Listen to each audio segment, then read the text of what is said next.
So si Jason Kidd at ang Dallas nag-iintay makarecover yung mga player nilang merong mga injury. Based sa statement niya, maganda ang progress sa mga report regarding sa recovery ng mga player. Kasama doon si Kyrie. Dahil originally dapat ang return date ni Kyrie next year mga March.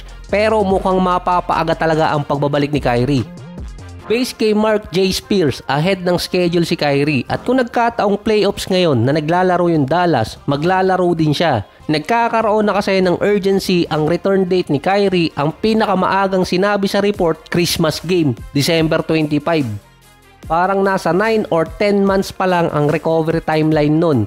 Ang isa pa kasing nagsabi na ahead si Kyrie sa kanyang recovery at atat siyang palaruin agad si Nico Harrison kaso tinanggal na. Pero ngayon mukhang pinararamdam din ni Jason Kidd na kailangan bumalik ni Kyrie. Hindi niya kasi direktang sinasagot ngayon kung ahead ba sa recovery timeline si Kyrie or hindi. Ang sinasabi lang niya maganda yung progress. Tapos susundan ng mga report ng mga insider na ahead na si Kyrie para makapaglaro. Kaya nagkakaroon ng mga rumors na babalik ng mas maaga si Kyrie. Hindi pa nga siya nagla-live ulit sa Twitch. Hindi pa ulit dinidenied ni Kyrie or ina-accept na maglalaro siya ng mas maaga. Kahit ahead ng recovery timeline si Kyrie, siya pa rin kasi may go signal kung maglalaro siya or hindi. Ito kasi yung sinabi niya dati, 1,500% dun siya maglalaro, mas malakas pa kay Taguro yun. Naghahanap ng sasagip ng season ng Dallas, si Kyrie ang nakikita doon. Pero yung iba naman pinupursu na mag-rebuild na ang Dallas kasi wala ng defense wins championship. Na itutok na lang nila kay Cooper Flagg at kumuha ng mga player galing sa draft. Nasa conditioning phase pa lang naman si Kyrie. Ang iniintay pa ng Dallas lalo na si Jason Kidd yung go signal talaga mula sa medical team na okay na yung tuhod na naoperahan dito kay Kyrie. Kapag nakuha niya yung condition at go signal ng medical team, may kasunod pang gagawin doon na dito mo malalamang babalik na siya any moment. Kapag nilagay na si Kyrie sa G-League, ito na kasi yung tactic ang ginagawa ng mga teams ngayon. Kahit si Anthony Davis last season, bago bumalik ulit sa Dallas galing injury, dinaan muna siya ng G-League. Ilang linggo din siyang nawala nun. Dahil ang G-League, ang merong capability ngayon na makapag-practice. Kung ididiretso siya sa mismong Dallas team, mahihirapang makapag-practice nun si Kyrie.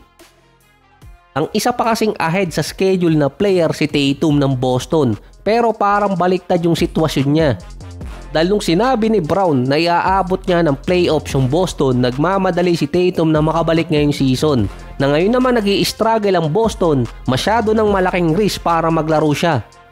Based na kasi kay Tatum, no pressure nang makabalik siya na mas maaga. Hindi minamadali din ni Brad Stevens at ng Celtics organization. Ang sinabi pa doon, kung mananalo ang Boston at may chance makapasok ng postseason, baka doon pa siya pilitin makapaglaro ngayong taon.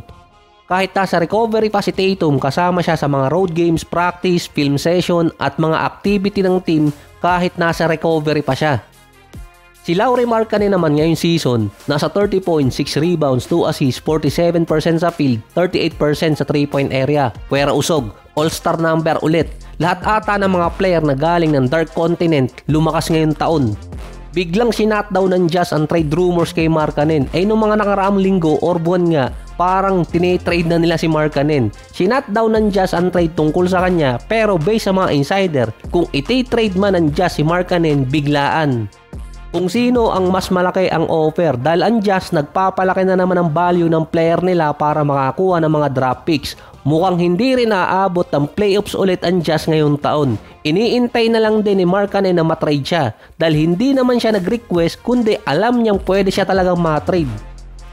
Based pa sa mga report doon, nagsisidi umano ang Golden State na hindi nila tinuloy ang trade kay Markkanen noong 2024 offseason. Ang kapalit si Podziemski. Tumanggi kasi noon ang Golden State na isama siya sa package. Kasi nga siya yung ipapalit kay Steph. Mukhang wala nang iaangat si Podziemski sa kanyang karir. Nasa 12 points, 4 rebounds, 3 assists per game ngayong season. Mukhang iiwas na rin sa trade kay Markkanen ang Golden State dahil hindi naman si Podziemski lang ang pwedeng kapalit. Mukhang to the moon ang hihingi ng Jazz. Bagay kasi si Markkanen sa mga teams gaya ng Lakers or Miami. Pogi din eh. Ang kinukunik kasi sa kanya ngayon, Detroit. Marami pa kasi mga draft picks yung Pistons. At ideal na mapunta sa kanila si Markkanen. Dahil wala silang true star na second player. Ang susunod kasi kay Cunningham si Jalen Duren. All-star number din naman, 20 and 12 ngayong season. Kaso nananalo yung Detroit nang wala yung dalawang best player nila.